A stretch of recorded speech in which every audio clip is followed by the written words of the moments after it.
Hello and welcome to the West Yorkshire Football Show. It's our weekend roundup as we check in with all our teams and see how they've got on. I'm Stephen Brown, and joining me on tonight's episode, we've got Mr. Sherman Stats himself. We're delighted to welcome him back to the show. It is Dave Foy. Dave, how are we doing, mate? Yeah, great to be back.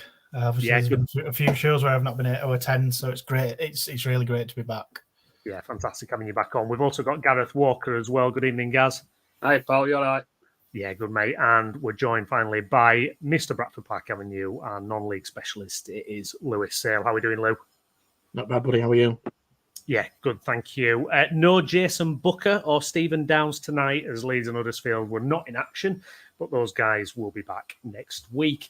And myself and Jason will be putting out some Leeds content towards the end of the week, so do keep an eye out for that. Now, if you're watching us on YouTube, please do like the video and subscribe to the channel. We're just about 30 off the 1,000 mark, so we really appreciate to those who've subscribed already.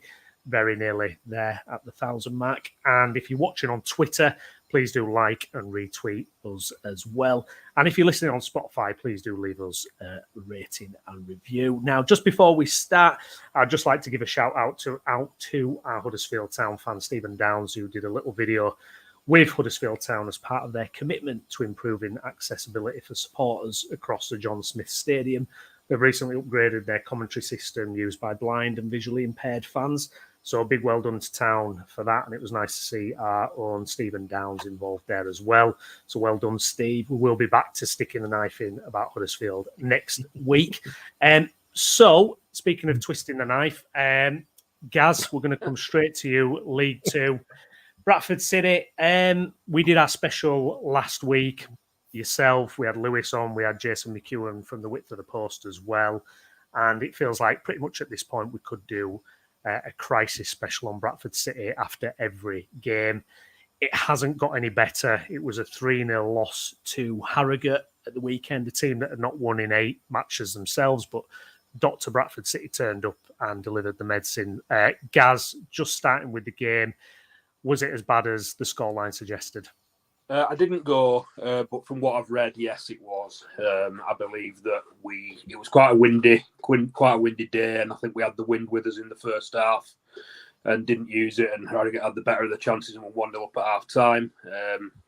The only chance we had of note was Tyreek Wright when he had a chance rebounded to him in front of goal and he hit it straight at the keeper when he really should have scored.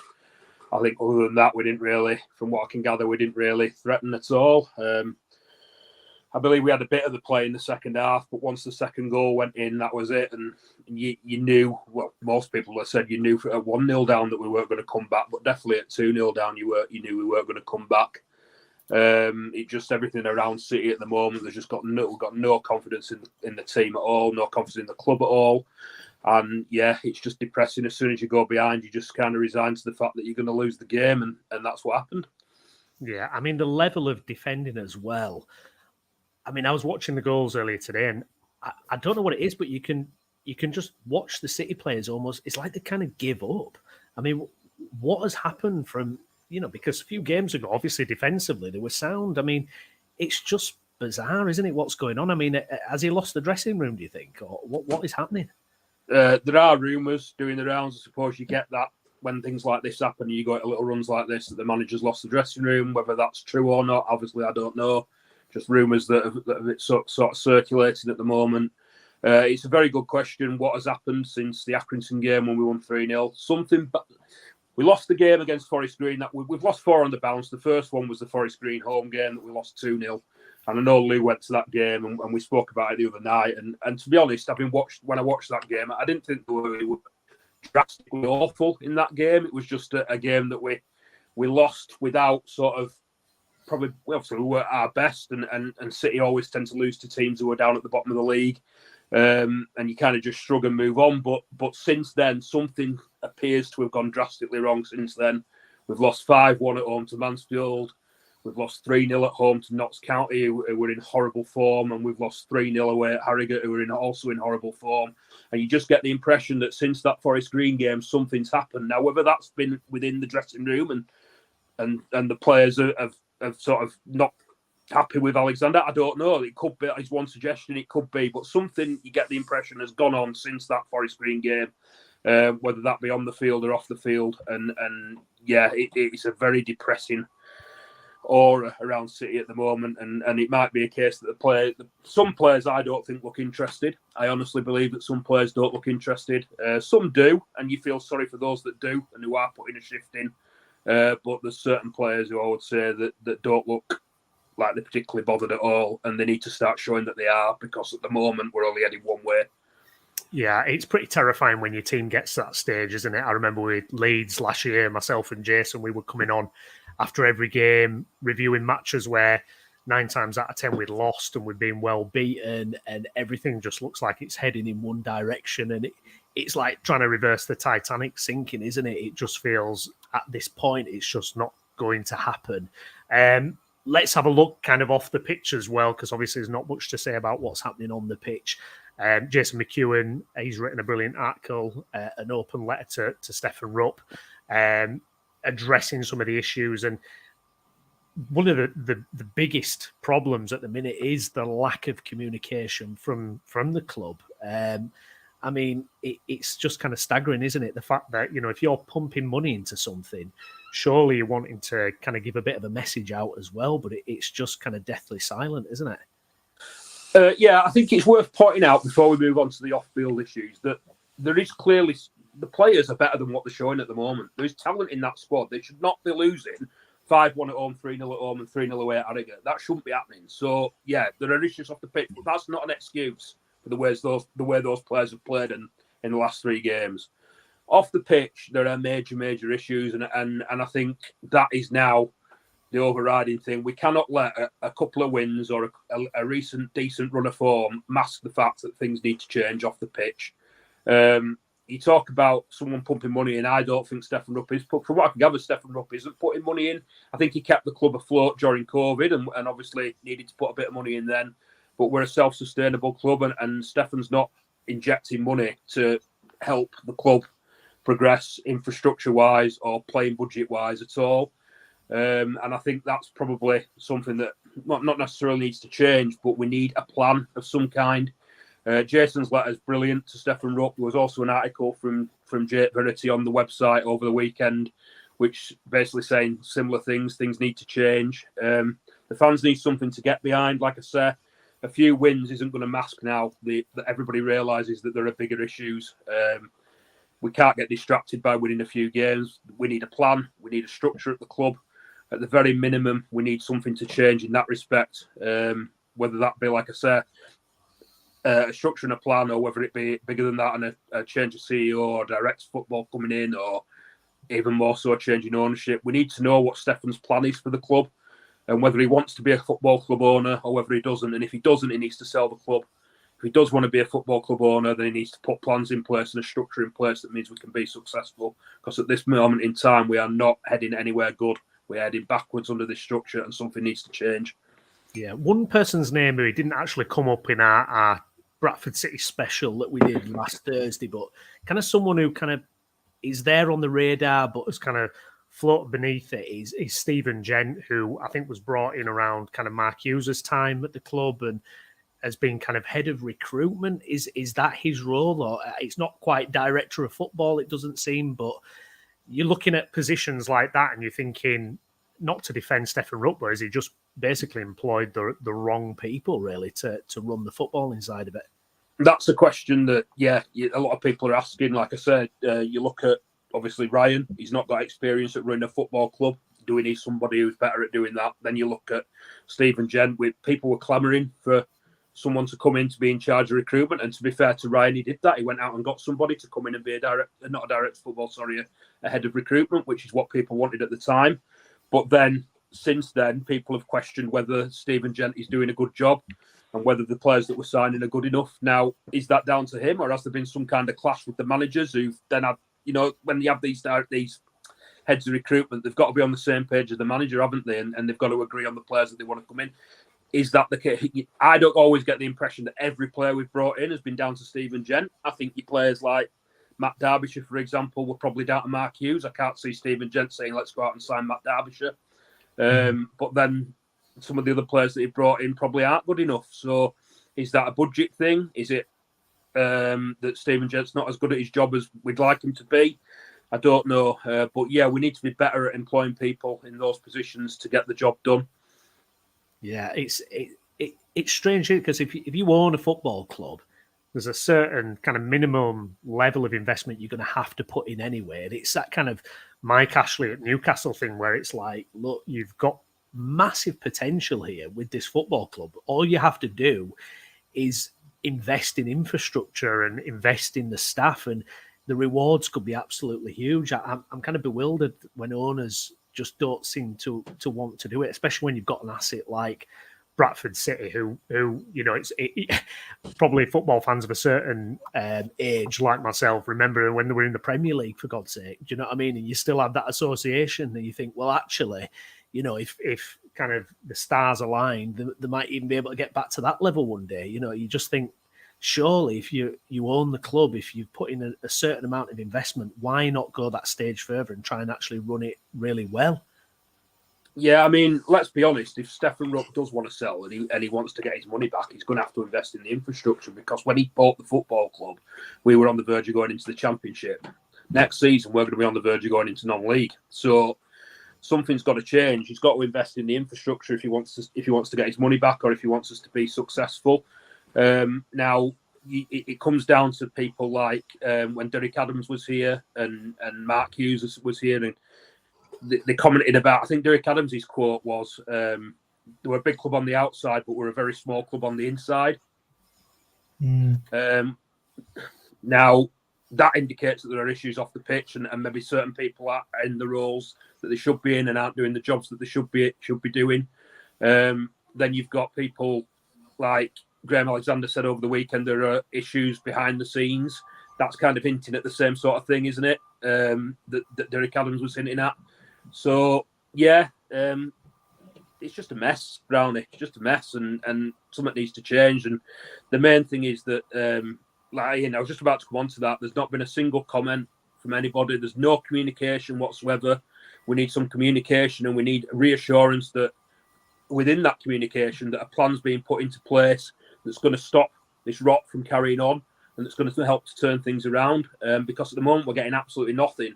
No communication, no reassurance that things are going to change. We need to know what the plan is to stop this from carrying on. Yeah, indeed. What is happening on the fans' side of it? Obviously, we talked a couple of weeks ago about apathy setting in, but are we starting to see some action now? Are we starting to see the fans mobilise and trying to fight for some kind of change? It looks that way, yeah, and I think it's about time it happened, and it looks like it is going to happen. What's been a real positive, or it seems to be, is the independent supporters group that's been set up. I know Steve Hamilton's sort of in charge of that. Their first point of sort of what they wanted to do was they got a petition together, got everyone who joined the group to sign a petition asking basically for Stefan Rupp to hold a fans forum and to come out and communicate with the supporters, basically what we've been talking about, and tell us what the plan is. That petition was sent over to Germany, and it wasn't picked up by Stefan Rupp. I believe that it was just left. The postal service or wherever it is in Germany refused to collect it. So they've now gone on to their second stage, which is to organise a kind of protest on Friday outside the director's entrance before the game against Tranmere. I believe that the City event are supporting that, and I believe that the Northwest Corner group, the collective, and the guys who try and run the atmosphere are also going to get involved with that and try and basically it's got to be a peaceful protest. We don't want they don't want pyrotechnics, they don't want abuse, they don't want anything criminal going on. They want people to act in a respectful way, but they want people to raise their voices and make themselves heard with what their issues are and what they want out of the club at the moment. And I believe that'll be going ahead on Friday before the game. So hopefully it'll prompt some action.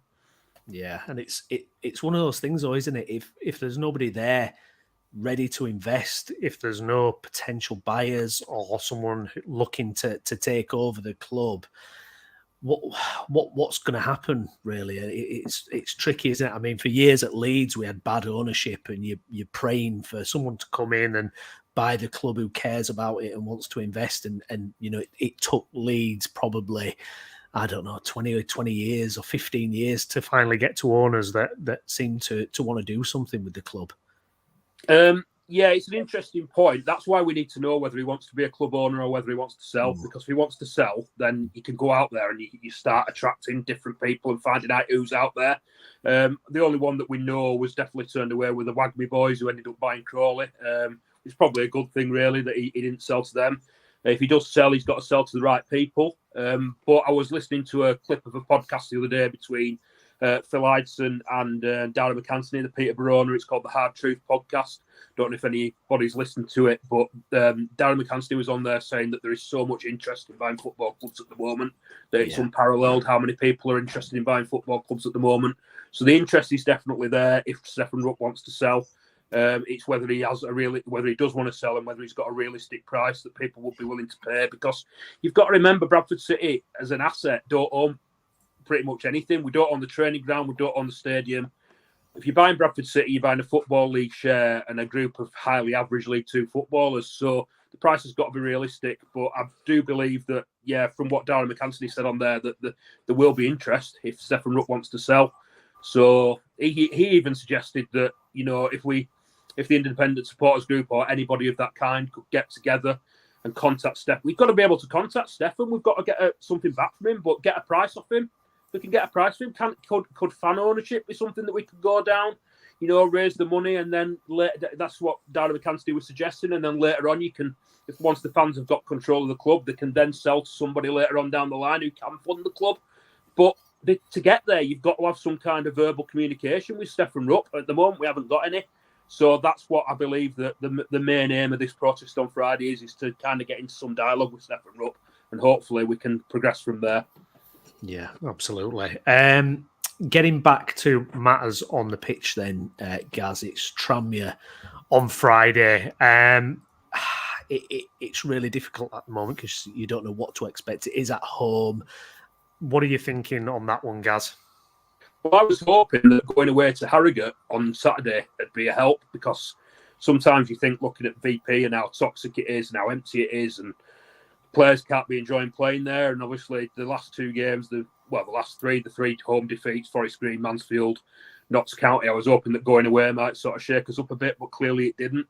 Tranmere, I went away to Tranmere earlier in the season. It was Mark Hughes' last game in charge, and I thought Tranmere were absolutely awful. They were one of the worst sides that I'd seen, and somehow they beat us that day. And that was why I thought Mark Hughes deserved to go, because he lost to an awful, awful side. They were absolutely dreadful, and we should have been out of sight. We lost 2-1. Mark Hughes was gone the next day. The fans turned on him big style that night in the crowd, and there was really no coming back for him. But Nigel Adkins has turned things around there. He's got them playing. They're in decent form. I don't know if they might even be above us now in the league. If not, they're very close to us in the league. So it'll be a tough game, but we've got to bounce back somehow. I know you mentioned earlier the defending Brownie for the goals. There have been injuries at the back, which has been a problem, because previously, especially under Alexander, our defensive record's been strong. We've had a back three of Kieran Kelly on the left, either Sam Stubbs, Ash Taylor, or Matty Platt in the middle, and John Tompkinson on the right. Now, Ash Taylor, Sam Stubbs, and Matty Platt have all been injured. So Kieran Kelly's ended up moving into the middle. John Tompkinson's missed the last two games. He's been on international duty with America. So we've had a full back on the right-hand side of the three. A right back on the right-hand side of the three and a left back on the left-hand side of the three. Well, in fact, Liam Ridehouse went into the centre of the three because Kieran Kelly had been so awful in the centre of the three against Mansfield, and that they moved Liam Ridehouse, a left back, into the centre of the three. So there have been issues defensively. Hopefully we'll have Matty Platt. Matty Platt did play an hour on Saturday at Harrogate. Hopefully we'll have him back to start again on Saturday, and hopefully John Tompkinson will be back, and we can go back to what was half decent defensively earlier in the season with Kelly, Platt and Tompkinson. So maybe there's a little bit of a glimmer of light there, but to lose again at home, I don't know. It's just going to get worse and worse and worse. Somehow Alexander and the players need to stop the rot and stop the defeats and somehow get at least a point on Friday. Yeah, I was just going to chip in there as well. I think watching the highlights are back from Harrogate, I listened to the commentary as well, is the early goals are just crucifying you out. They're just really hurting, especially with the confidence at the moment. I mean, two of the goals are from crosses. You shouldn't be allowed to get crosses in, and then even so, the cross comes in and they get in front of a man, which just isn't good enough. So if you're not going to stop the first one, you've got to stop the second one. But like you said, I think you called it out really perfectly earlier, Gaz, in that chance that Tyreek Wright has at 1-0 down.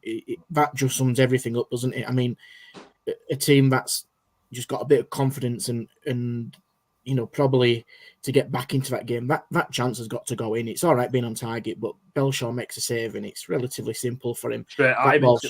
It's too easy for him. And we can talk about confidence and this, that, and the other, but that's a chance that really should be going in. And I think, like you said earlier, guys, I think the really frustrating point is, and actually, I watched some clips on social media, is, it's the first time I've heard City fans call out the board and kind of the people at the top as well, which is the first time I've really recognised that kind of frustration in terms of, being vocal at grounds. But like you said, even a win against Tranmere is probably not going to do much, is it, in terms of kind of dampening down or diluting that noise that's aimed at the top at the moment, because I think it probably would mask it if you're in a situation where you're battling against relegation, where every win is absolutely vital to either stay up or go for playoffs. But because it's a bit of a nothing season now, where you're not going to go down, you're probably not going to get playoffs.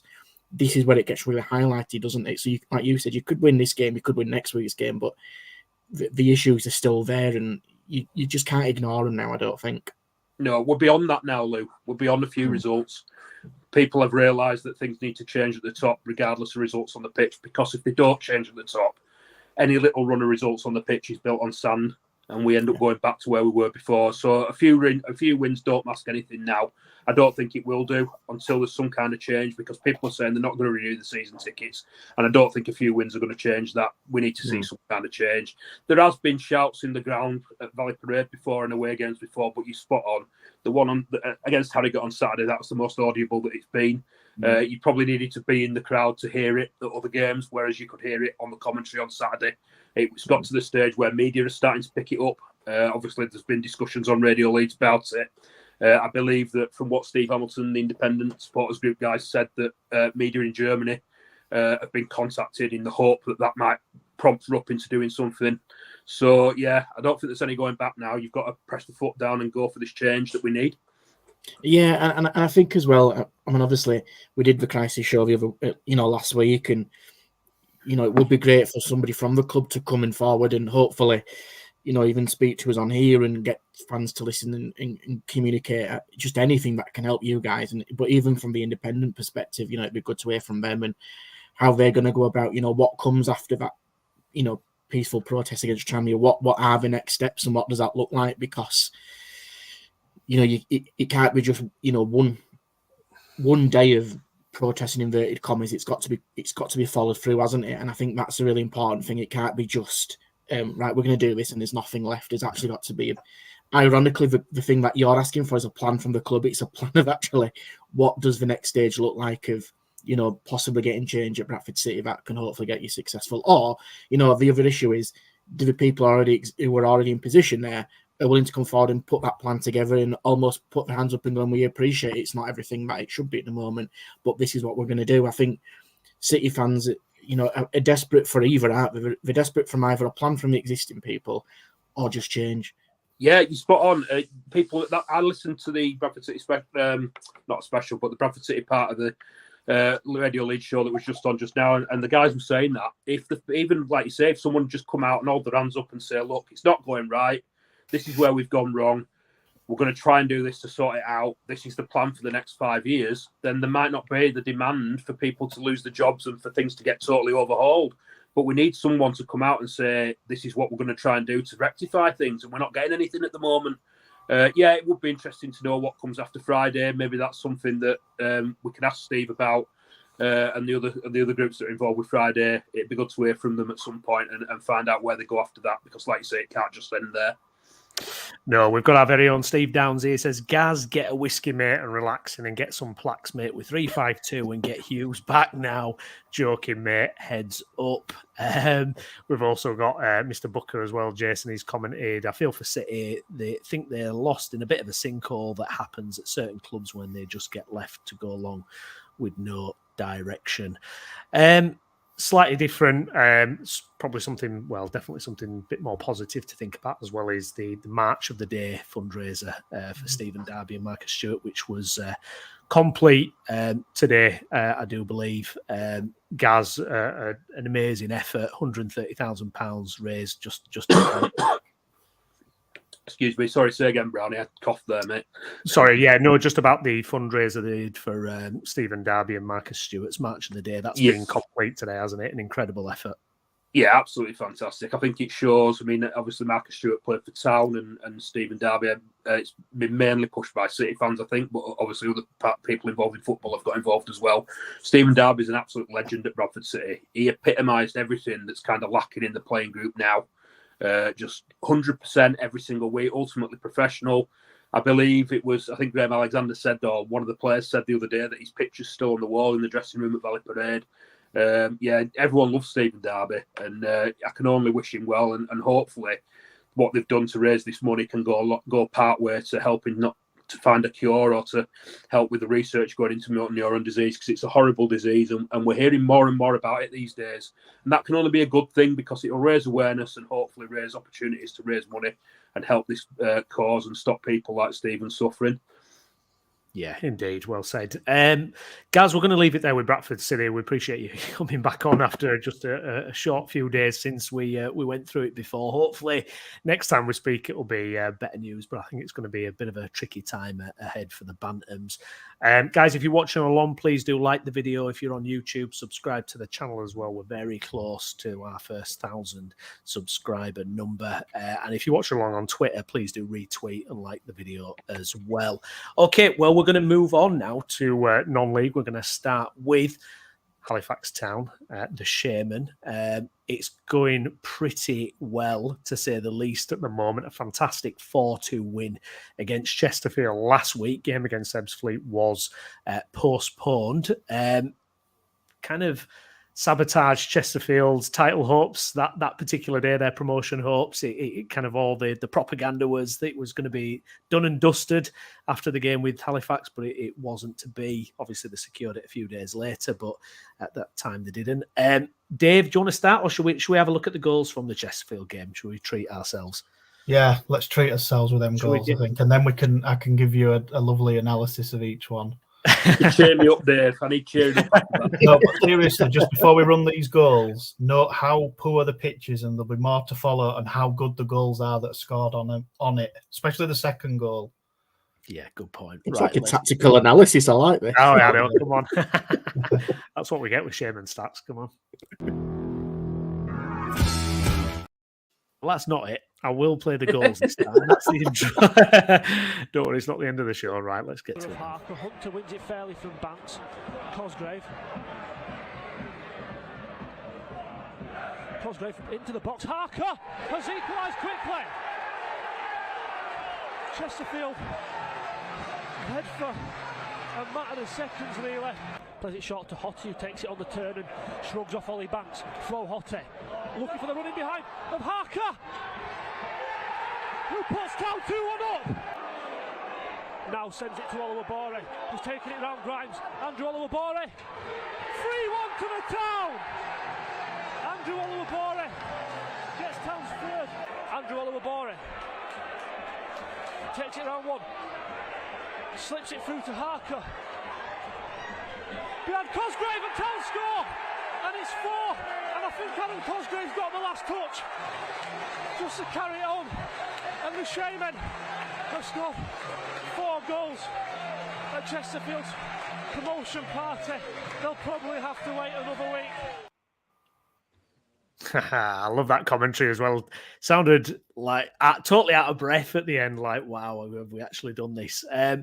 Dave, some fantastic goals there. Yeah, the commentary comes from the clubs. The club has a Mixler commentator. It's also on National League TV, which is where the highlights are from. A man, Lewis Tomlinson, a Halifax Town supporter. Very, very good commentator.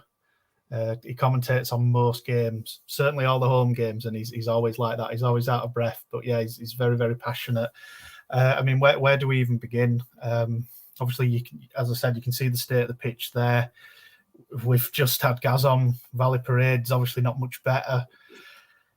I think that's just seriously Pennine weather. You know, we've had a lot of it's been a wet winter, hasn't it? One of the wettest for a long, long time. But yeah, some of the goals. I mean, that second goal there with the thread ball through from Florent Hottie with Harker just dinking it over the advancing goalkeeper, and that's played on that pitch. So yeah, we're in really, really good form. We've won 6 out of his last 7. Obviously, as you say, the game was postponed at the weekend, which is disappointing because of the pitch. It was waterlogged. I mean, they had an early inspection. There was a second inspection. The ref got delayed on the M62. It got called off at 2:15. It just made the whole thing into a big farce. But I think the club did everything they could to get it on. But as you can see, the pitch isn't in the greatest of states. But yeah, I mean, Chesterfield went 1-0 up after quarter of an hour, and it seemed as if, that was it. That was going to be the narrative. Chesterfield were going to maybe not have it all their own way, but it was going to script, wasn't it? They got an early goal. They only needed a point, I think, even on Wednesday, and we absolutely blew them away. First time we scored 4 goals with Chris Millington as manager. I think it's his 94th or 95th game. I mean, admittedly, we haven't had very many heavy defeats under Millington, but it's good that we've kind of broken that. I don't know what to call it, that seal. I mean, 3's quite a lot. So to get 4 and against the runaway league leaders is, exceptional. I don't know what other word to use. I mean, I know we tuned in for the previous game, Oxford. A few people watching it. Obviously, we were talking about in our group, and it was a bit of a sluggish start, and we were gifted a goal, but it still needed a composed finish from Rob Harker. He sort of delayed, went around the goal, made sure he could get his shot away, and obviously we doubled the lead with Ola Wabori, 2 players who have not had maybe the greatest of starts to this season, especially Ola Wabori, but it's almost like we've sold Millie Ali and Andrew Ola Wabori's all of a sudden discovered that he can take 3 and 4 men on, and he terrifies, he really does terrify defences. He can have 2 and 3 men around him, and he's still got the ball. I think I've only seen him once or twice now go on a run and leave the ball behind, which he was doing all the time at the beginning of the year. So yeah, it's a good time to support Halifax, and we seem to be getting into a run of form just at the right time. Obviously, we've got back into the playoffs, and after the weekend we didn't play, but I think other than Altrincham I think it was the other way around. Gateshead beat Altrincham 3-2, a game between 2 other playoff candidates. I think every result almost went for us. There were a lot of draws, a lot of defeats, and now Oldham drew with Dagenham. So we've only moved down a place. We're still in the playoffs. We've got 1 and 2 games in hand. I mean, I was on this show, January, February, the clubs, the grounds potentially being sold. We were not really in great form. We'd played 2 or 3 games more than some teams that were in those playoffs, and it's totally flipped on its head now. I mean, there's been an ACV secured on the ground as well. It's been listed as an asset of community value as well, which it doesn't stop the ground essentially being sold or whatever, but it gives a community group time to put a plan in place to almost make a proposal of their own, like a counter proposal. I think the period's possibly 6 months. I'm just trying to quickly flick through the article I've read. An ACV lasts for 5 years and it has to be updated. The club or the ground has previously had one, and it was allowed to elapse, and it was just as the council was announcing they were looking to dispose of the Shea Stadium in some way. So the Halifax Town Supporters Club have managed to get it relisted as an ACV. Does that just take off all that anxiety about the stadium? Obviously, when we spoke to you, obviously a couple months ago, it was obviously a huge concern. Does that just kind of go, okay, we can just concentrate on what we need to get done on the pitch here?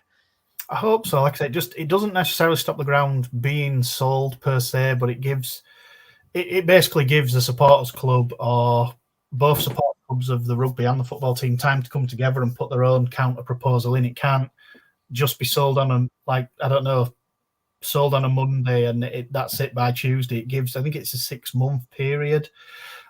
I'm almost convinced most clubs or most football clubs would have something similar in place. I'm not just sure what's happening with our clubs around West Yorkshire. I think Huddersfield is still owned by the council. I'd imagine they'll have something in place like that. I'm not sure what's happening with Ellen Road. And Valley Parade's owned by, is there a guy involved with Flamingo Land who's takes a substantial amount of... It's, Gordon gives pension fund, family pension fund, yeah. So it's something that definitely needs to be put into place. I think Chelsea, I know we've gone on to a totally different stratosphere of football, but Chelsea had something similar with Roman Abramovich when he was owner. It was like he owned every part of Chelsea apart from the actual pitch itself. So if he ever decided he was going to sell Stamford Bridge or press the self-destruct button, in theory, he couldn't really sell Stamford Bridge because the supporters club owned the actual pitch, while he owned like Stamford Bridge, something like that. It was something that put a safeguard in place, and this is a safeguard. Yeah. Certainly. I mean, like I said, it doesn't necessarily stop the ground being sold, but it gives the community 6 months to put another proposal in place, which is a major step. Because as I say, at the time, a few months ago, this weren't in place and it had been allowed to lapse. So things are looking good at the club. Obviously, the pitch is still a major headache, but it's been like that for God knows how many years. I've got footage from 10, 12, 13 years ago where, we're playing literally on a pitch of sand. Beat Prescott Cables, I think, in 2010, about this period, sort of early March, on a pitch that was 80% sand. And Harry Winter scored like the greatest goal ever from a corner on the volley, and it's never changed. Bristol Rovers played us in 2015, and there was you could almost see like tracks of sand up it, and it gained a little bit more attention because of how big Bristol Rovers were. That's just the way it's been. I mean, rugby was played on it on Sunday. It was irrelevant what state the pitch was in because rugby league has a totally different set of standards. Like the pitch could have no grass on it, and rugby league would be played on it. So, and we've had rain on it today, so who knows what state it's in. Graham Osborne, the groundsman's, I don't know what word to use. He's just the work. Some of the work that he does. I mean, he has a few hero.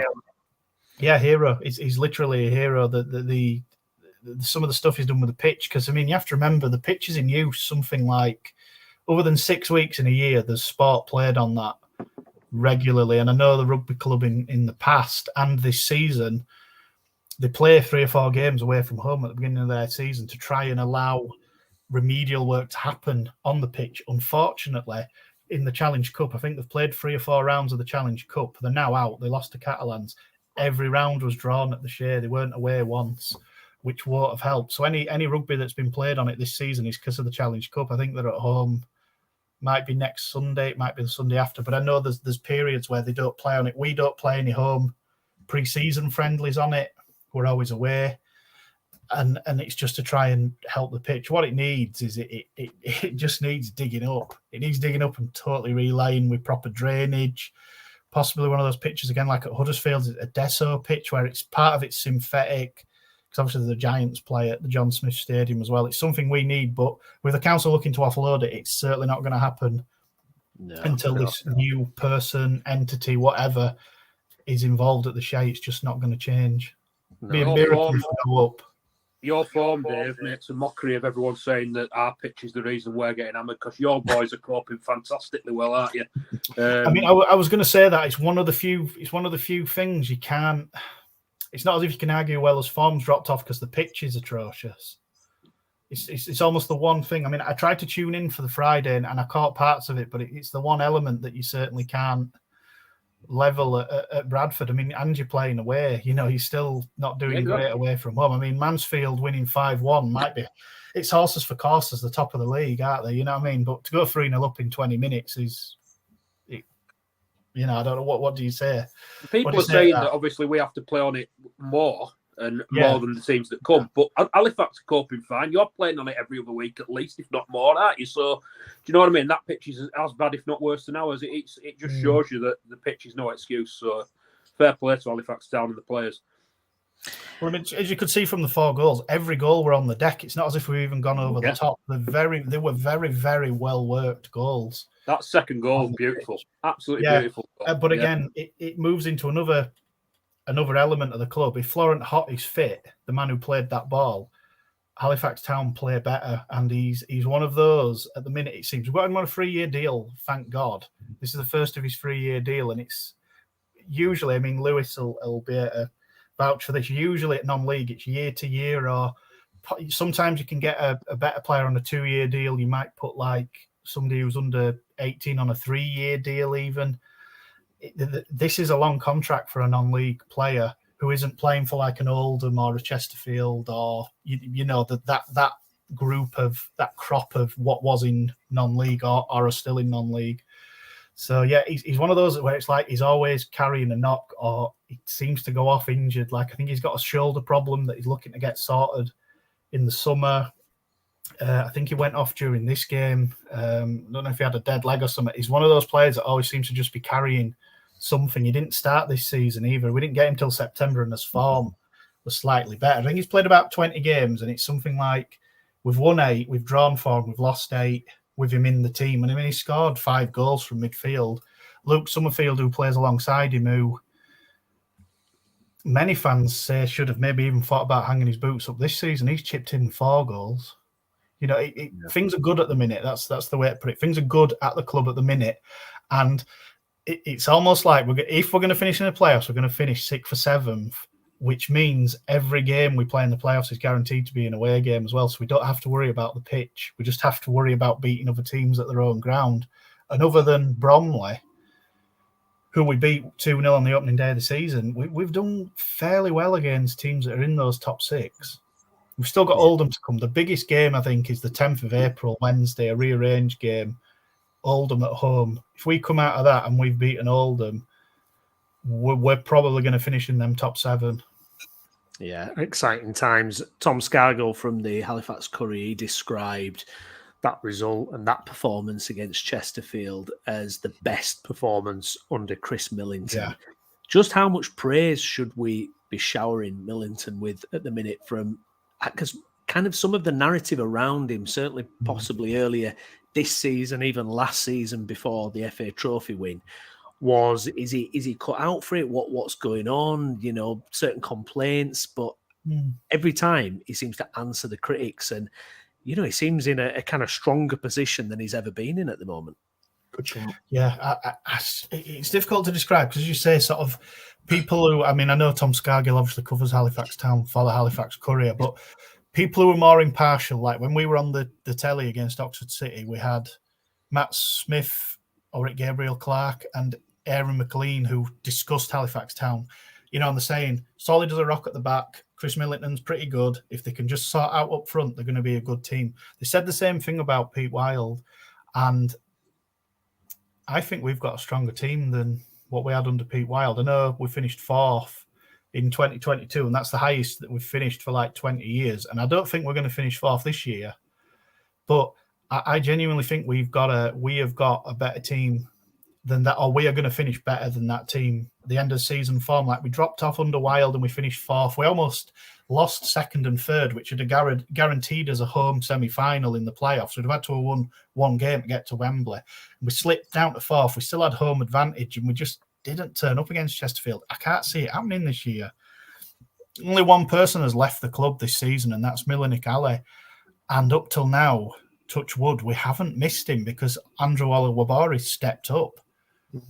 Chris Millington said that one player's caused us to have to change his formation, and you know we've won 6 games in 7. So what he's saying is right. I think he interviews very well, and I think what he says is right. He really is. Like every cliche in the book, is a football man. He'll go on to better things than Halifax Town. He will have a career in English football or world football. Even he will go on beyond Halifax Town. He's not gonna.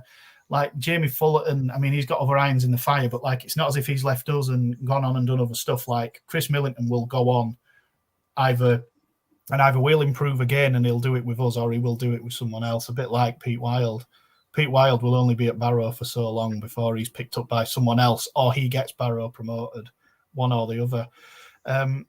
Yeah, and just going back, independent people, there's Tom Williams on X. I don't know if you guys notice him as much. I think he supports Notts County. There's a nod of the head from Lewis. I mean, I saw him a lot more because sort of X recommended him to me because he was a Notts County supporter and they were in our league at the time, and obviously it's carried on.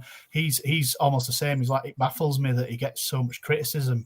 I honestly just think it's supporters can't let go of the fact that he had a terrible start to his Halifax Town management career. We lost 4-0. It's like that first impression, isn't it? Yeah, and somehow like it's cemented and it's hard to get over. I mean, it's his second season as an actual first-team coach, manager, head coach, whatever you want to label him as. Obviously, he's got a background in being an assistant and he's done youth team. In his first season as a manager, he won the FA Trophy. Yeah. If we'd have just hit form maybe a few weeks before we did, we'd have maybe even hit top 7 last season. We might do it this year. I don't like being too confident. We may do it this year, but if we finish higher than 11th, we've moved up. We finished 11th last year. If we finished 10th, we finished one place higher. We're playing better football. Yeah, we don't score a lot of goals, but we don't concede a lot of goals. I think there's us and it might be Barnet or Bromley. We've conceded the least goals in the league. And, you know, we've I think another thing that people haven't acknowledged a lot in the first and the second season, we're either winning games 1-0 or we're losing 1-0. Like, it's fine margins, and we've still got a young team. We've probably got the youngest team in the National League on paper. I think we'll probably if we're not top, we'll certainly be in the top 3 for youngest. Somebody was saying on Wednesday the oldest player on the field was somebody like Sam Johnson, who were 29 once Luke Summerfield went off. We had an average age of something like 25. So, yeah, signs are good. I think what makes it even more impressive for you, David, as a Sherman and the rest of the people watching for Halifax is that, you know, you lost Diversivis, Senior, Deborah, Spence in the summer as well. Yeah. You know, 4 players who were arguably first team. And I watched you guys under Pete Wild, and you guys know, and especially you, Dave, when I said, you know, watching Halifax under Pete Wild was actually one of the most entertaining teams to watch. I think Millington's going that way a little bit in terms of how his style is kind of adapting, I think, to the way things are in that league. And like I say, ironically, as we were saying about the pitch, you know, to play that kind of style football on that pitch is an achievement in itself. But I don't know what your thoughts are in terms of how long does Millington stick around? Is he potentially one to go up to League Two in the next 2 seasons? You talk about Harker, he's kind of almost built, and the way he plays, he's almost set up to go to a higher level as well. Is it almost really important to make as much as you possibly can and squeeze out as much as you can before, you know, obviously kind of the vulture swoop? Because the way you are, it's an unbelievable achievement, and I think it's one that people are going to be definitely looking at. I think he's one of those for these people that just can't seem to do anything but criticise. He's going to be one of those where they'll appreciate what he's done when he's gone. They'll look back and they'll be like, yeah, good things were good. But yeah, things. Chris Millington, in terms of Rob Harker, again, he said it at full time versus Oxford City. He is Harker's biggest fan and also like his biggest critic. And I think Harker's missed part of the season through personal reasons, and he seemed to drift through a lot of games and just he seemed to be going through the motions. But again, getting back to Bradford, I don't think it's a going through the motions in a level that Bradford City are currently going through. But I mean, he must be 6 foot. I want to say 6'1", 6'2". Rob Harker, and he's the big thing was he wasn't very physical. His physicality wasn't very good, and it was like we almost signed Aidan George from Rushall Olympic. Harker was still in his period of trying to sort out. He weren't getting in the team. He was an unused sub, and it's almost like the signing of George has brought Harker's got competition basically, and he seems to have pulled his socks up. Obviously, the Oxford game, he was, as I say, he was gifted the goal. The goalkeeper didn't keep hold of the ball, but it weren't like he didn't rush it and shoot. Like he stopped, went around the goal, he let the defenders commit to where they were going, and still struck a ball across them into an area where they weren't. Yeah. And it was a little bit better. Harker's certainly got the attributes to head on, but with a club like Halifax, it's a little bit like what you're saying. We've either got to go up and we go up to League Two, and that's how we keep people like Harker, or we have a good season and we lose people like Senior and Deborah because we don't go up. I think what's even more impressive in terms of Millington is that, like Wild, he's getting the best out of the players that he's got available to him. He's not got almost like a blank checkbook, has he, to go out and spend, you know, whatever kind of money. You know, you look at teams in recent times, Notts County, Wrexham, you know, Chesterfield to an extent.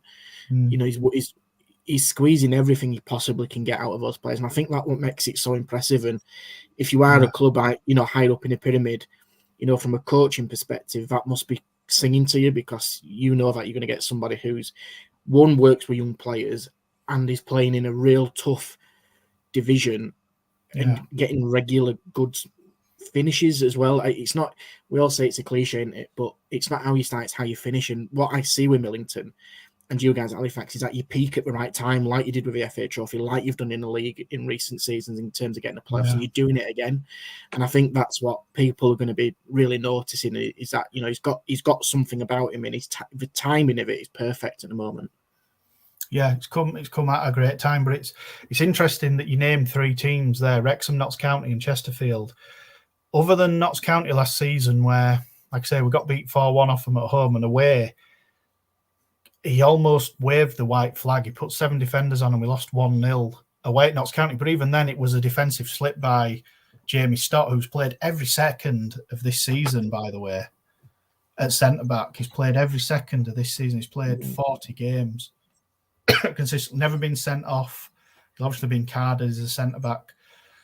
2 of those 3 teams we've beat at least once under Chris Millington. We beat Wrexham 3-1.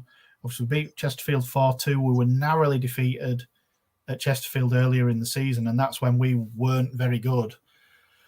You know, we went 2-0 down. We pegged them back to 2-2. I think we both had a player sent off, and they scored late on, and it was an experienced striker up against Joe Cummins, who's one of our young centre-backs that we've lost soon after that game. Sorry, I'm getting all my words mixed up. Because I'm like, he got out-muscled. And you're excited, Dave. You're dreaming of league. You are. Yeah, I know you are. Yeah. I don't blame you. And I know, we're praised for being really solid at the back. And, you know, the centre-back pairing's been like Stott and Keane. It's Stott and Senior at the minute. It's been Senior and Keane. We've played 3 at the back. It's not like, while Stott has brought that consistency, like he's just been hopefully a rock at the back, we've still been rotating around him. Due to either injury, suspension, loss of form. Adam Senior dropped out of the team, and Chris Millington pretty much said it was because he's out of form, or he wants to see a little bit more from him. And Jordan Keane come in. He's out now, injured, Jordan Keane, but Jordan Keane divides supporters. Like, we're on a run now without Jordan Keane, and people are like, that's why we don't need him.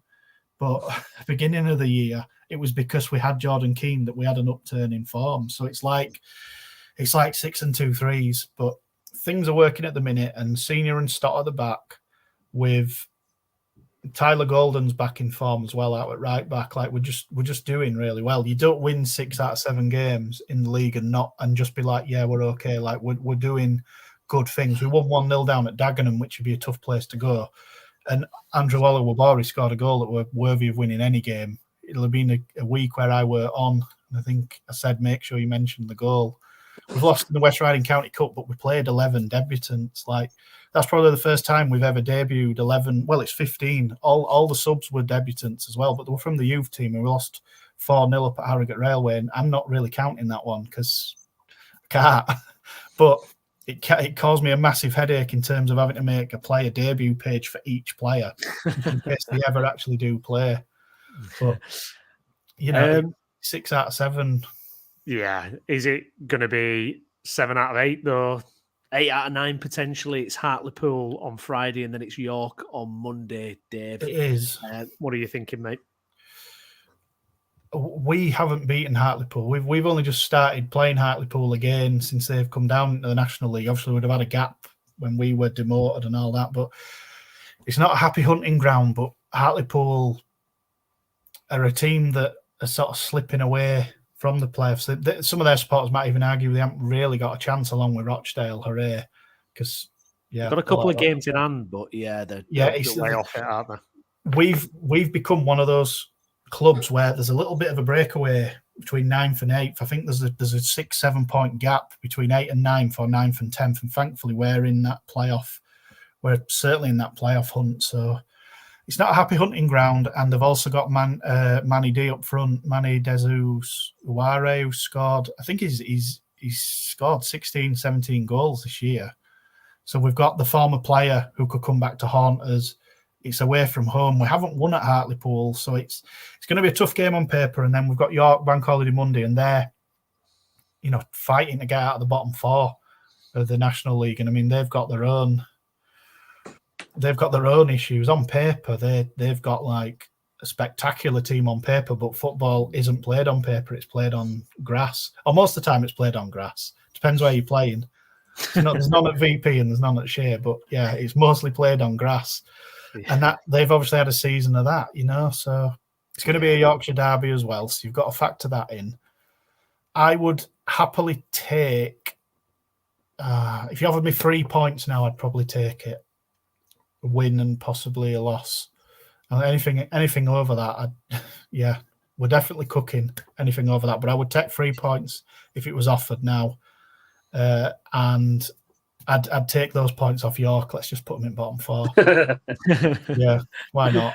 Just for that little bit of Yorkshire rivalry. I mean, it's great to see York back because obviously they were an opponent that we played regularly under Wilder in the mid-2000s. And again, a bit like Hartlepool, we lost touch with them for a decade. And when we went up under Billy Heath, they come down to the Vanarama National League North, so we even missed them then. So we've had a couple of seasons with them back, and obviously they've got the new ground. I'm not that impressed with it, funnily enough. Dave's indifference to certain aspects of football, their grounds their away ends I don't like it. It's a nice ground, don't get me wrong. It is a nice ground, nice new ground, but I just don't like it. I'd sooner be at the kick-out.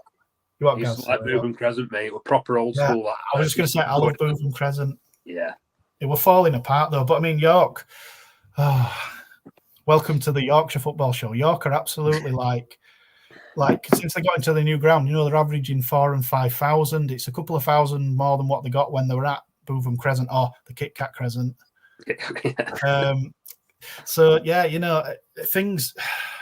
Things are going wrong for York, but I mean, they've got the support behind them. They've got a new ground.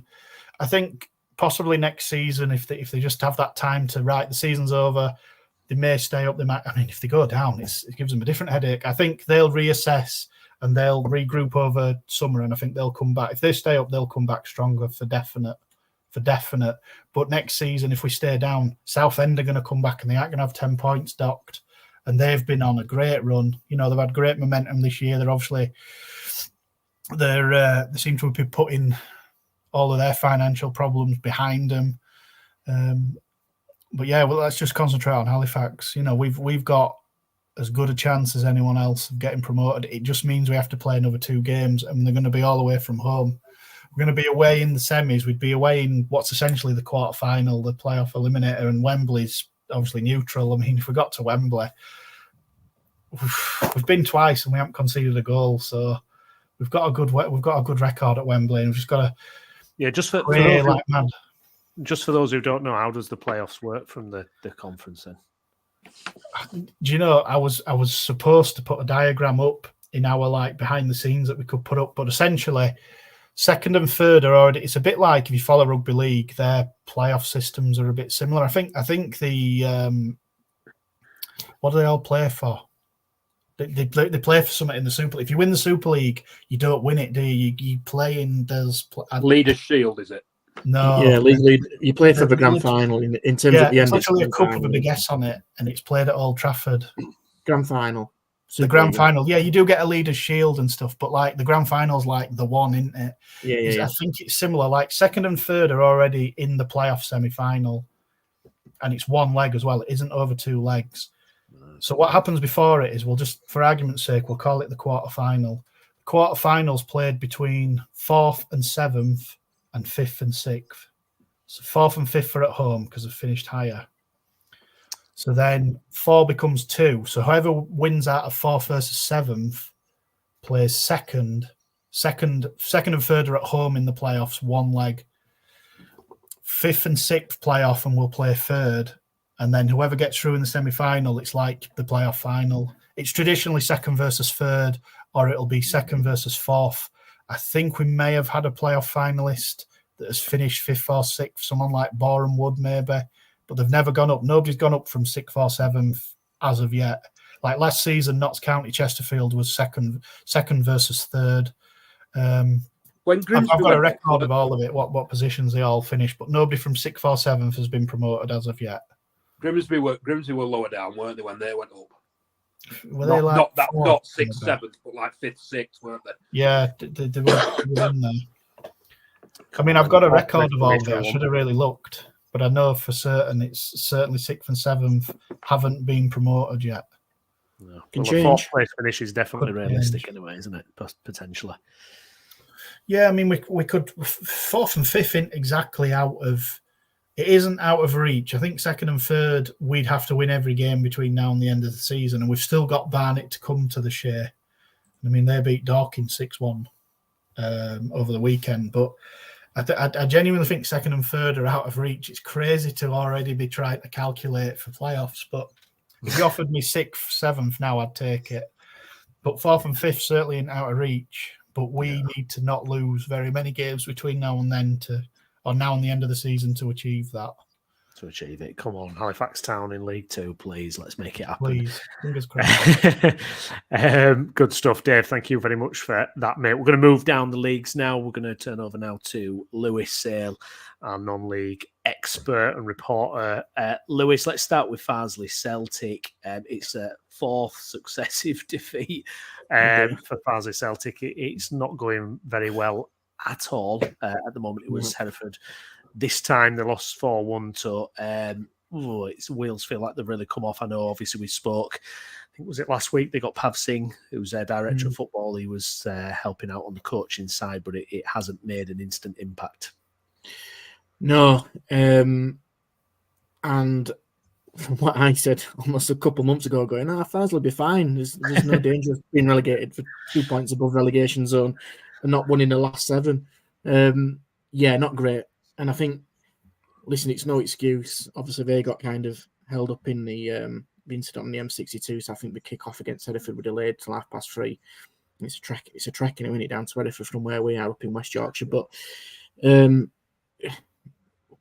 apologies, guys, but it's similar to what's happening at City, conceding early goals and just never recovering. Giving away a penalty in the opening 10 minutes when you've had a journey like that, when you need to get some kind of result away from home at a really tough place. To go 1-0 behind, it's always really tough to get back from. And I think, I was watching Clayton's interview at the end of the game, and he was really disappointed by the individual errors that are costing his team at the moment. And obviously, he can only do so much on the pitch compared to what he can do almost as a leadership role off the pitch, and that's probably why Pav is joined that hands-on approach now on the dugout. But yeah, it's not looking great for Farsley. There's been kind of news off the field about potentially, getting a 4G, 5G pitch and kind of bring the community, which is great. But as we all know from having your perspective, sometimes it's results on the pitch that really get people on side and doing well. But from a really encouraging start in the National League North to being mid-table and kind of just settling and being absolutely fine, and now find themselves in a real battle. And the next 2 games as well, on paper, are very, very difficult. Huge, isn't it? Yeah, because it's I think it's Southport, isn't it, up next? They were just one position above them. They've got to be looking at winning it, really, haven't they? They've got to be really. Yeah, and Southport have kind of been very similar to Farsley over the past couple of years, where they've probably not really kicked on as much as what people would hope they would. Also, I think Jim Bentley's still in charge there. He's kind of been, managed at a higher level. But Southport recently gone on a good run. They've lost 1 in 6. I'm going to play Spennymoor on Monday, who've only lost 1 in 12. And Spennymoor, I think, have got 4 or 5 games, consecutively, winning. So for Farsley's perspective, it's vital they get something out of these 2 games. The one on Saturday is massive, like you said, against Southport. It is kind of that, cliche 6-pointer for Farsley. And they've almost got to kind of start almost like a very mini season. It hasn't been great in the past, month or 2, has it? But, they've lost a bit of players, which has hurt them. But they've got experience, do have Lewis Turner in there, Ryan Watson as well, Clayton Donaldson's been there and done it. You've got to stand up, be counted in these moments. And I know, obviously, a couple of the lads went back to Bradford City on featured yet, which will probably frustrate Farsley as well, because they were doing well at Farsley. Young kids need games and minutes as much as they can, but when they get called back and not playing, that must really hurt the team as well, that they've been doing well for. So, Farsley... Oops, sorry, guys. I was just going to say, Noah Wadsworth did come on as a sub on Saturday at Harrogate, thrown in at the deep end, really, because we were 3-0 down, and he got put in midfield as well, which is not really usually a midfielder, is he? He's more of a fullback. But yeah, he did get a few minutes on Saturday. I believe that we've got high hopes for him. I believe that he was very impressive at Farsley, so hopefully he can continue his form eventually. Yeah, and you know what? Kind of going back to you guys, isn't it? Some fans prefer. I heard this debate, I think at the beginning of the season. I forgot where I heard it. In terms of players from their own clubs where they've been brought up, sometimes they may be treated a little bit more harshly, and I'm completely opposite. I think fans really want to see some of their own come through and kind of wear the shirt with pride, and will almost support them probably more than players that they've bought in from elsewhere. Wadsworth had a really good stint there at Farsley, and obviously the other lad that we had as well has gone to Scunthorpe as well. Yeah. So, listen, we're in a bit of bother at the moment at Farsley. There's no escaping that. You can't sugarcoat that any more than what they are. Darlington have almost in a similar position now to Farsley, but they've come out of absolutely nowhere under Steve Watson. Have put such a good run together. The teams in and around and Banbury have suffered a lot with postponement, so they've got a few to catch up. Rushall are down there, but Rushall beat Farsley 4-1 the other week at Citadel. So, there's the odd little result that Rushall are getting at just keeping him up level with the likes of Farsley, whereas Farsley at the moment just can't buy a win. So, big challenge down there. I would say, like I say, I'd love to say I'd be confident Farsley staying up, but the run that they're on, they've just got to get something out of just to stop their rot now. Yeah, indeed. Moving down then to Northern Premier League, Bradford Park Avenue, Lewis, a narrow loss to Works Up. Disappointing. I was reading a bit online about it. It seemed to be certainly the last 15, 20 minutes, everyone was pretty disappointed how Avenue did. What did you make of it? Yeah, it's a before the game, I said that to a lot of people, that Works Up are one of the better teams in this division, and I think the league table doesn't always reflect that. They're very experienced, very tough, players who are, probably a lot of them are 6 foot upwards. So it's kind of that traditional non-league feel, but actually what they do is they play some really good football. They're used to kind of an artificial surface because they play it down there as well. So I always thought it was going to be a real tough one. But I think the infuriating thing is from a perspective of Avenues is that we were probably in the game early doors. A few decisions have not gone in favour. I believe we had 1 or 2 penalty shouts, which I think one of them, a lot of fans have said, I don't know how they haven't seen it. I wasn't there, unfortunately, I was at another game. But the issue, and it's not just under Whittaker, this has been on for a few years now, is set pieces. And for any team at any level, but I think even more so at non-league, set pieces are just so important. They're just vital to successive teams. And I say this, sorry, Gaz, but it's the same. It's set pieces. They just really hurt teams, don't they? So I think you say it's been an issue for a few years there. It's been a few issue for a few years at City as well. So you're spot on. Something in the Bradford air, isn't it, mate? But I think from our perspective, yes, we don't have a tall team and they are young, but there's sometimes got to be a point where players have got to start learning now from the mistakes, and this isn't a one-off. So when you're in the game and you concede in a corner, you've just got to be more resolute. You've just got to stick your head in your body where it really hurts. And I am harking back to quite a few years ago, but there were occasions when you had the experience a lot that were in there, and they would absolutely throw the bodies on the line. They would do anything they possibly could to keep the goals out. I'm not saying that the lads are not doing that at all, but it seems a little bit weak and a bit of a soft belly where you're conceding from some pieces on a regular basis. And again, a really poor time to concede a second goal just before half time. 1-0, you might give yourself half a chance of resurrecting yourself and just a bit of a reset. But when you concede a second goal on 45, 46 minutes, it just really hurts. And it's a shame because Mayuko's finished it really well for Avenue, but just never really kicked on. And I think, again, that comes down to experience and just a bit of know-how from Works Up's perspective. They've got the players that can do it. The difference is we had Liam Hughes up front who, actually used to play for Avenue. He came off and Jordan Burrow came on. Now, for non-league people who will know, Jordan Burrow's been at Boston in the past as well in York, and he's normally been a first-choice striker. So for somebody like that to come on in place of Liam Hughes, he's arguably probably a better striker than Liam Hughes, in my opinion. Shows the quality and depth that teams like that above have got. But it's disappointing. There's no hiding the fact Avenue's form hasn't been good enough. League table doesn't lie. But what's now really important is that Avenue have got 5 games to get as much as they possibly can out of this, because we knew that we were in a battle. Saturday's disappointing because it should have got probably at least a point from reports of decisions probably going against you and the odd chance here and there. But like Gaz said the other week, you just can't keep dropping points when you're in a position. Warrington Rylands, you score the penalty, you're 2-0 up, you lose 2-1. You go to Whitby, you have a goal that's disallowed, but it's only a point. Ashton, you get a point when we're arguably a better team, and this at the weekend, you're talking a combination of dropping 7, 8, 9 points when you're in a relegation battle. It's just not good enough.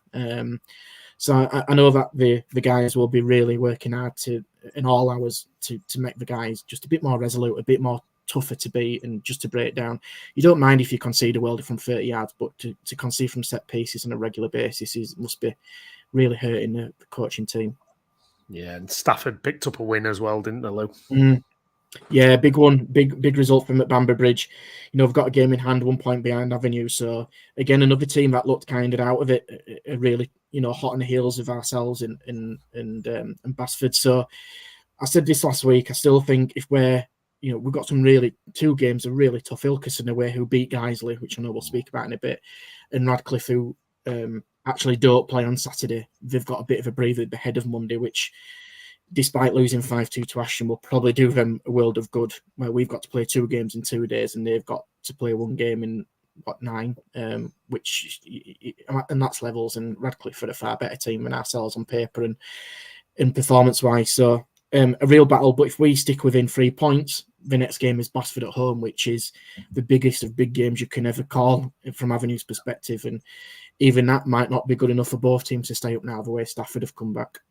Yeah, if Park Avenue get relegated, it'll be the lowest they've ever been, won't it? Like in the pyramid. Thanks for reminding us, Dave. Yeah. No, I'm asking because I genuinely don't know. I thought you declared it. It's non-league. I have to have like a toe on the non-league scene. I think obviously when we started, Bradford used to be the team in Bradford. Obviously, they've been as high as even the first, second division. They've certainly been in the third division. So I mean, if they're to fall, it'd be here. I think the hard thing for a lot of people who are still going there is, they've kind of resurrected themselves, like you said there, from the previous version of the club, and have started from near enough park football really to come up to that level. And I think the most disappointing thing is that in recent years that, how can I put this, that we know that we've been, I hate to say this when people say we're being punched above our weight, but I don't think we have, because you're there on merit, aren't you? Regardless of what you do, you deserve to be where you are in the league table or what division you do because of how you play on the pitch. But, from the outside looking in, people will go, oh, probably Bradford Park Avenue might be a Northern Premier League or in North East Counties level. But we were within touching distance of getting to where Halifax are now. We were so close and we should have been there until things changed. And that was a real frustration because we were good enough, and I still stand by this. I think in that season, we would have probably gone up the way that we were playing. We were potentially going to play Harrogate in that final, and you'll have to look at Harrogate now compared to our fortunes. So it's disappointing. And back-to-back relegations it really hurts the club. And the guys off the field are trying to do as much as they possibly can to get people in through the doors. Apparently there was another good attendance there on Saturday. But yet people will still come and watch a winning team, and the plans in place to try and do better next season, no doubt about it. But short term, you've just got to try and stay in this division because I've watched games, and you have guys as well, that the level below the Northern Premier League is another big step, like it is potentially from the National League North to the MPL, and that another step is a big step down. So and once you start going down, you're looking at players that might move on. You only have to look at ourselves at Avenue. I'd be surprised if the likes of Lucas Dunson stick around in that level because he's far too good for that level. But to build yourself back up, you've got to have the best players. But to have the best players, you've got to stay in the highest division you possibly can. So it's a vicious cycle. But it would really hurt Avenue, I think, to go down. But I think what would also give the opportunity is that the management team and people behind the scenes to kind of just start afresh, because I think, from what I hear and what I see, I think Danny's in it for the long term. I say long term might be, 2 years in football language, but you've got to build the building blocks. And it does sound a bit of a corny way of saying it, but that's the only way that Avenue can be successful in the medium to long term, is to build some foundations that it's benefiting on the pitch, because it just needs it. And again, it's the argument off the field as well that we spoke about City, and that does come up again when you start losing games. But at the end of the day, Avenue have just got to do everything they possibly can to stay up, because if not, then it's a real battle. I watched a game at on the weekend in that division, Brighouse against Hebburn, and it wasn't the prettiest of games. But what I will say is that Avenue would find it tough against the likes of Hebburn at the moment. Hebburn are one of the better teams at that level, though. Yeah, they're another good team. They were a good team, but they weren't out special, but they were effective. It does sound, I'm not wanting to sound patronising, but it were classic non-league. The pitch wasn't great, but they stuck the foot in where it wasn't needed. They just took the chances, they were clinical. They just took the big moments, and there wasn't much between them. Brighouse could have done something out of that, but teams in that division, since the change from the Northern League going into the Northern Premier League now, from that North East teams being geographically put into our regions now, makes such a big difference in there. The quality is, I think, a bit of a step up at the moment. I think it has been for a number of years, but I think people around our region are now recognising how strong the North East teams are, and it wouldn't surprise me if 2 or 3 of them actually replace the 3 that go down from the NPL. Indeed. Moving higher up the league, then Guiseley narrow lost to Ilston at home. Bit disappointing for them. Their first home defeat since January. It sounds, the old cliche, but you don't take your chances and you get punished. I think you're spot on there, mate. They had some huge moments with Guiseley, and they've just got to put at least 2 or 3 of them away. And I'm not talking half chances. They were good chances. I think Johnson's had a couple. Polo's volleyed one over the bar. I feel he's had a chance as well. And, against teams like Ilkeston, who will always keep plugging away, they're not the prettiest of teams, but, they're just stubborn and resolute. And if you give teams like that a bit of a chance, then they'll take the chances. Guiseley probably looked, in terms of the game I've seen so far, probably looked the better team, but you've just, like you said, it's what happens in each box. And Guiseley just didn't do enough. And that will hurt, I think, Andy, because they've been relatively, like you said, really successful at home. They've prided themselves on being quite clinical in the attacking quarter, but that just didn't seem to come together. And, I think also hitting a penalty against the bar, it was almost like a bit of a storm, wasn't it? A perfect storm for Ilkeston just to get something out of that game when all that happens. But, home to Lancaster, they have one game this weekend because the Monday fixture for the playing Mask, who obviously are no longer in the league. So, home to Lancaster, it's a good opportunity for guys to get back on it. Lancaster lost the last 4. We're pushing close to the playoffs, which I said a few months ago surprised me, and I didn't think we'd be able to sustain it. But if guys do have any ambitions to get in the playoffs, with no disrespect to Lancaster, they've got to win that game. Yeah, they've got the West Riding County Cup semi-final as well, haven't they, against Knaresborough on Wednesday, I believe. Yeah. Nice distraction, do you think, Lou? Depends how you look at it. I know, like, days of being a West County Cup sometimes has its opinions. It's always, for me, one of those. It's a good tournament once you get in the final, and it's a good day out in the final. Apart from that, it's just it can be a bit of an hindrance for some players. I get why we've got to do it, and it's a shame because we're talking about West Yorkshire as a West Yorkshire football show, but the importance of that is kind of whittled away in recent years. We're not talking about even blooding like a young Leeds team or a young Huddersfield or Bradford City. Yeah. That tournament could easily be brought back to life. Is almost like a pre-season tournament where you could put some of the pro teams in and have that as a mini tournament at the beginning of the season, or just to give it some lease of life, because it's there just at the moment, just to be there, which is a shame. But like I say, you wouldn't say that like Campion, who won it last year before.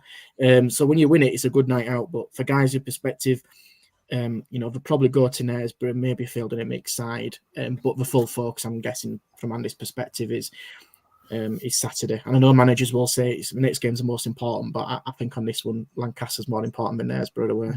Yeah, indeed. What else has caught your eye then from the past weekend, Lewis, in the world of knowledge? Well, obviously touched on the Brighouse game, but Ponty, last playoff position, is still holding at the moment after a 0-0 draw against Brid. That's really looking like it's going to go towards a final day to see if Ponty can get that last place. And again, we talk about the playoff race and the title race in the NCL. I watched Campion against Emily last week.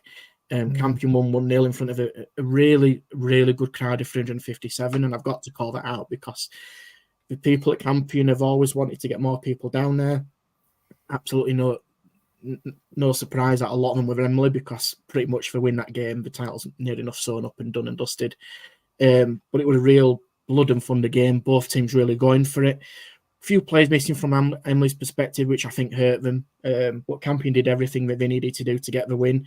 That just kept it alive for a little bit. But Emily won 5-0 against Barton, and I think they're pretty much 2 wins away, I think, from pretty much winning a title now. So I think that looks like it's going to be Emily's, and it's going to be a real big shootout in terms of the playoffs.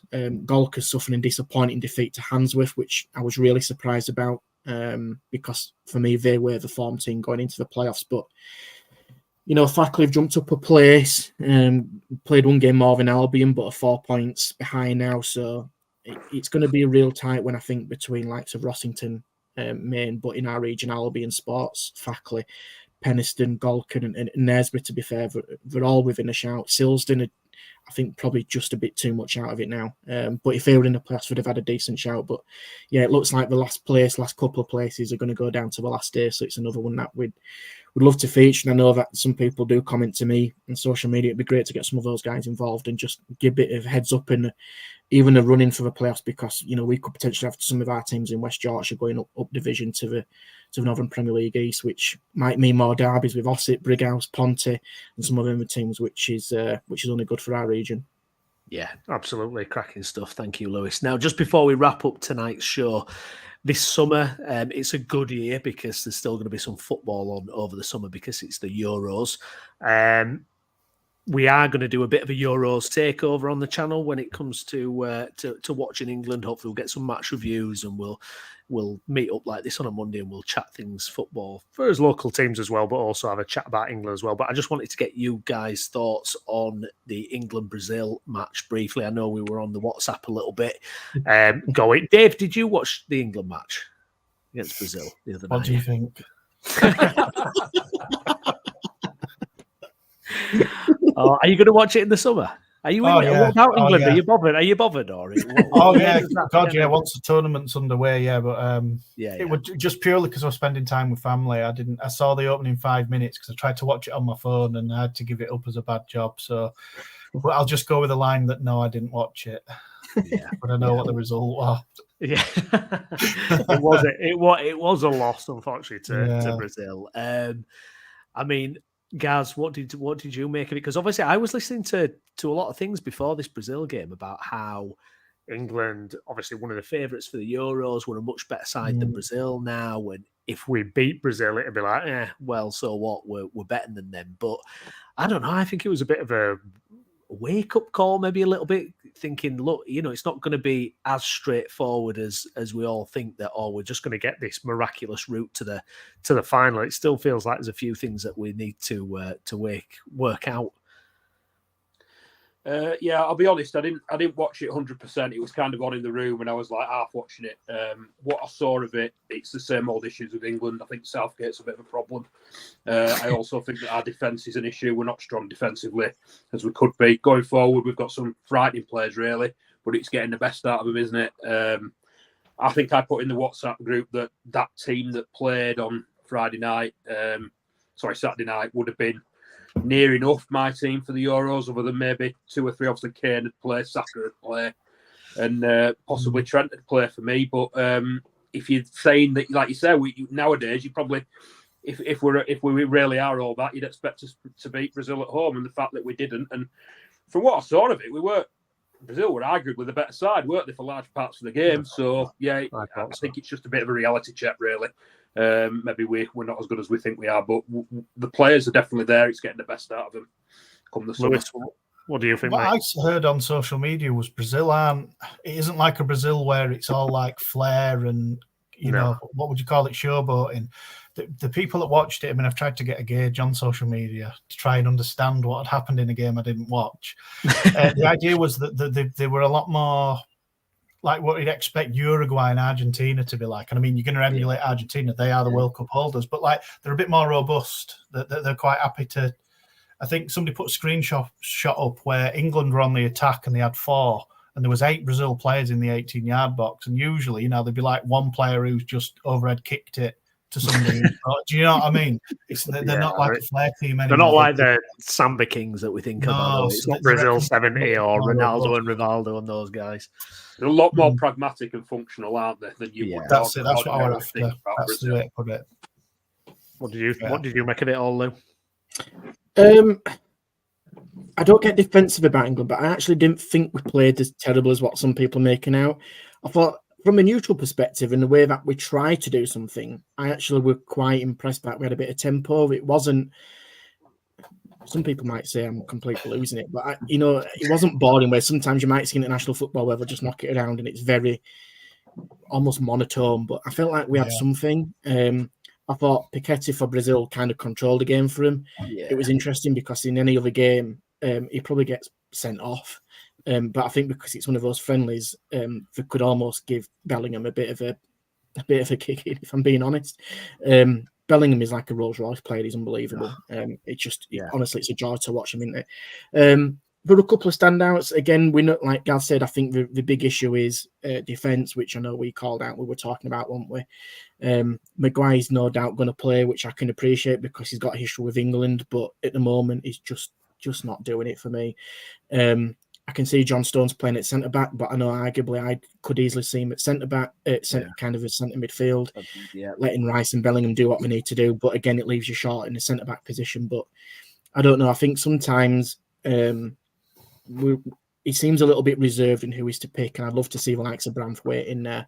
I think that's a fair point. And I think, to be fair, he's very slowly trying to let handbrake off. But there is still that little bit of reservation. And I know that the record against kind of a top six in the world isn't good enough from our perspective. And, maybe Gaz is right. Possibly people are expecting us to be the world's best and we're not. We've just got to be realistic with that. But I think the real frustrating point is we probably don't have a defence that's kind of up to the similar standard as what we've got in that final third. I think if we did, I think we'd be absolutely challenging for it. But when you've got the talent up front, it's easy to say that we should be winning. Any team was going to love the likes of Kane, Foden. You can even throw Grealish in there. You can throw Rashford in there, Bellingham in there. The names, and to be fair, Anthony Gordon did well on Friday in the game, but I wouldn't say he's going to probably start. So the quality's there, but I just in these kind of tournaments, you do need that little bit of luck. And I will say this in the World Cup last time, that I actually thought we were the better team against France. Just didn't, for whatever reason, it just didn't go our way. And sometimes you get that in tournaments, don't you, where you just need that little bit of luck, a little bit of rub of the green to go your way. And for whatever reason, we just don't seem to have it. But yeah, the concern is at the back, because if we don't solve that issue, then it's a real headache. You could almost see, even like tomorrow night against Belgium, Branthwaite potentially could play in a cover. He could have an absolute blind. He could play the game of his life. Doesn't mean he's going to start the Euros, which is disappointing, because I think Branthwaite is probably one of the best centre backs in the Premier League at the moment, and I know he's been rumoured to clubs higher up in the pyramid as well. But it's a risk to put him in that position. But at the moment, you could argue it's a risk putting some of them players. I don't disagree, Paul. I don't disagree. No, it's our strength. It is our strength. Let's see what we can do. I've got to say that though, because I remember Everton, but I think I remember Italy in the Euros though, and they weren't a great team, but they were very attack-minded, even though it was Mancini as manager. And I feel like Argentina in the last World Cup, they were like really high pressing and attacking, and I'm kind of a bit frustrated with this handbrake being on from Southgate. I'd like to see us. If we're defensively a little bit fragile, so what? Do you know what I mean? With the attacking talent we've got, I just want to be excited a bit more watching an England team, especially when you've got all these exciting players. I think the problem is when you've had an international manager that long, he's got his favourites, he's got his guys that have been reliable for 5-6 years, and they're not going to get dropped. I mean, how Henderson gets in the squad, I have no idea. Hopefully he won't make the 23 for me, because I think it's a joke if he does. But I don't know. I'm just not convinced. But I know I'm treading on careful ground here, because I know after Matt following them, I think he's Chris Bell's favourite manager. I think actually. So we better watch what we say about it, guys. I must admit, I'll be open and honest. I hope my hands up there. I thought when we appointed Southgate, I keep taking screenshots and saying this because I'm hoping at some point he's going to prove me right. I actually thought it was a really good appointment because he's come through the system. He knows the way the FA works in England and that whole politics game and just doing it how they want to do it, which we might not all agree with, but that's just the nature of the beast, isn't it? But I agree, and Paul makes a really good point. That's our strength, is our attack. So let's give it a go. And I think people, in a weird kind of way, would actually appreciate that more if we actually went for it and really took the handbrake off. And let's see how dangerous it can be. Because I'll be honest, I think it's Southgate's last year. I think it's his last tournament for us, regardless. I think even if we win it, I think it's a perfect time for him to bow out and go, I've done it. I've done my bit now. I can't do any more. I think, you throw the debate in is who comes after Southgate as well. I know we're looking a bit further down. Like we've not even done the Euros, but, if you put, hypothetically saying, if you put a Klopp or a Mourinho or a Pep in charge of that team, you're probably fancying your chances, aren't you, to win the Euros? I think that's the difference in levels. But listen, let's see how we go. But again, no doubt tomorrow will be probably another major disappointment. We'll be all mourning and thinking we're going to go out in the first stage. Chris more disappointment, me. Come on. Yeah, just think of Gaz. Come on, don't do it. Chris Millington for England manager. What do we say? Come on. If he manages to get Halifax Town in league. Yeah, why not? Yeah. Why not? Yeah, why not? Dave might watch us then. Yeah. Good stuff. Fantastic. Well, thank you everyone for watching along. If you've not done it already, if you can please pop a like on the video and subscribe to the channel if you're watching along on YouTube. If you've been watching on Twitter, please like it as well and retweet the video. And if you're listening to us later on Spotify, please do leave us a rating and review. I want to thank everyone who got involved with the comments this evening. We'll be back in some form next week for the roundup shows. A lot of games happening. It's a crazy Easter period, so I don't know when and how or what we'll do to fit something in, but we'll try something. Myself and Jason will be back at the end of the week with a little Leeds preview as they're back in action. But I want to thank everyone who's joined me on the show. Dave, great to have you on board tonight. Thank you very much, mate. No problem. Gaz, I hope things have picked up for you next time we speak. So do I. Yeah. And Lewis, we'll see what we get with England tomorrow, won't we, mate? Cheers, guys. Can't wait for the chat. Good stuff. Well, thanks everyone for watching, and we'll see you again next time. Bye. Bye.